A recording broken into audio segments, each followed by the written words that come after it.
Quran Surat Al-Baqarah ayat 153. A'udzu billahi minasyaitonir rajim.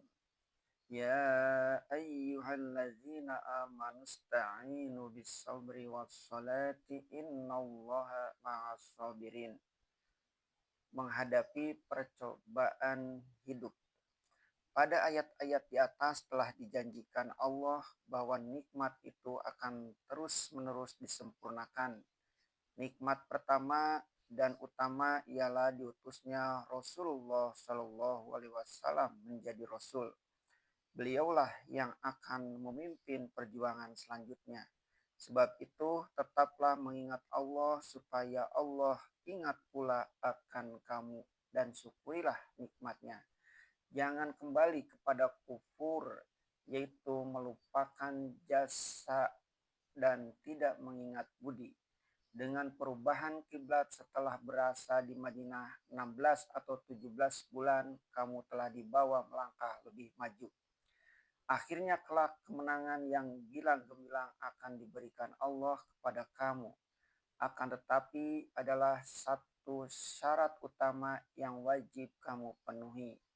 Sebab perubahan-perubahan besar dan kejadian yang akan diberikan Allah kelak kepadamu itu bukanlah terletak di atas talam perak, lalu dihidangkan saja kepadamu, melainkan amat bergantung kepada usaha dan semangat kegiatanmu sendiri. Maka peristiwa-peristiwa yang dahsyat akan bertemulah oleh kamu dalam Shiratal Mustaqim yang kamu lalui itu. Syarat utama itu ialah ayat 153. Wahai orang-orang yang beriman, mohonlah pertolongan dengan sabar dan salat. Sesungguhnya Allah beserta orang-orang yang sabar. Maksud ini adalah maksud yang besar, suatu cita-cita yang tinggi, menegakkan kalimat Allah, memancarkan tonggak tauhid dalam alam, membanteras perhambaan diri kepada yang lain selain Allah. Apabila langkah ini telah dimulai, halangannya pasti banyak, jalannya pasti sukar, bertambah mulia dan tinggi yang dituju, bertambah sukarlah dihadapi. Oleh sebab itu, dia meminta semangat baja, hati yang teguh, dan pengorbanan-pengorbanan yang tidak mengenal lelah. Betapapun mulianya cita-cita, kalau hati tidak teguh dan tidak ada ketahanan, tidaklah maksud akan tercapai. Nabi-nabi yang dahulu dari Muhammad Shallallahu Alaihi Wasallam semuanya telah menempuh jalan itu dan semuanya menghadapi kesulitan. Kemenangan mereka hanya pada kesabaran. Maka kamu orang yang telah menyatakan iman kepada Muhammad, wajiblah sabar. Sabar menderita, sabar menunggu hasilnya. Apa yang dicita-citakan, jangan gelisah, tetapi hendaklah tetap hati. Sampai 101 kali kalimat sabar tersebut dalam Al-Quran. Hanya dengan sabar orang dapat mencapai apa yang dimaksud. Hanya dengan sabar orang bisa mencapai derajat iman dalam perjuangan. Hanya dengan sabar menyampaikan nasihat kepada orang yang lalai. Hanya dengan sabar kebenaran dapat ditegakkan. Lebih 25 tahun Yakub sabar menunggu pulang anaknya yang hilang sampai berputih mata. Akhirnya anaknya Yusuf kembali juga. 7 tahun Yusuf menderita penjara karena fitnah. Dengan sabarnya dia jalani nasibnya. Akhirnya dia dipanggil buat menjadi menteri besar. Bertahun Ayub menderita penyakit sehingga tersisih dari anak istri. Akhirnya penyakitnya disembuhkan Tuhan. Dan setelah pulang ke rumah didapatinya anak yang 10 telah menjadi 20 karena semua sudah kawin dan sudah beranak pula. Ibrahim dapat menyempurnakan kalimat-kalimat ujian karena sabar. Demikian Musa dengan Bani Israel. Ismail membangun angkatan Arab yang baru. Isa Al-Masih dengan Hawariyin, semuanya dengan sabar. Ada nabi yang nyaris kena hukuman karena tidak sabar, yaitu Nabi Yunus. Ditinggalkannya kaumnya karena seruannya tidak dipedulikan, maka buat melatih jiwanya ditakdirkan masuk perut ikan beberapa hari lamanya. Akan tetapi keluar dari sana, dia membangun diri lagi dengan kesabaran. Sebab itu sabarlah, berbentengan diri yang amat teguh.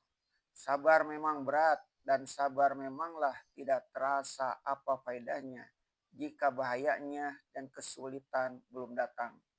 Apabila datang suatu mara bahaya atau suatu musibah dengan tiba-tiba, dengan tidak disangka-sangka, memang timbullah perjuangan dalam batin, perjuangan yang amat hebat, tarik-menarik antara kegelisahan dan ketenangan. Kita gelisah, tetapi hati kecil kita sendiri tidaklah senang akan kegelisahan itu.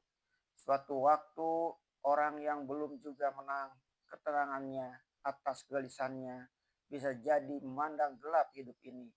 Sehingga dari sangat gelapnya mau rasanya mati saja. Mungkin dengan mati kesulitan itu akan habis lalu dia membunuh diri. Seseorang yang tengah diperiksa polisi karena suatu tuduhan kejahatan, padahal dia merasa tidak bersalah, ada yang silap sehingga dia ingin hendak membunuh diri. Katanya setelah saya mati nanti, mereka akan dapat membuktikan juga bahwa saya tidak salah dalam hal ini. Lantaran itu, dalam sangatnya pemeriksaan itu, polisi menjaga benar-benar supaya barang-barang yang tajam sampai pisau, silet, pencukur janggut dijauhkan darinya. Sudah kita katakan, hati kecil yang di dalam tidaklah suka akan kegelisahan itu. Maka hati kecil yang di dalam itulah yang harus ditenangkan. Semua itu dalam saat yang demikian. Sabar tadi tidak boleh dipisahkan dengan sholat. Ingat Allah, hati kecil yang telah dikepung oleh kegelisahan dan kekacauan itu harus dibebaskan dari kepungan itu. Lepaskan dia menghadap Allah.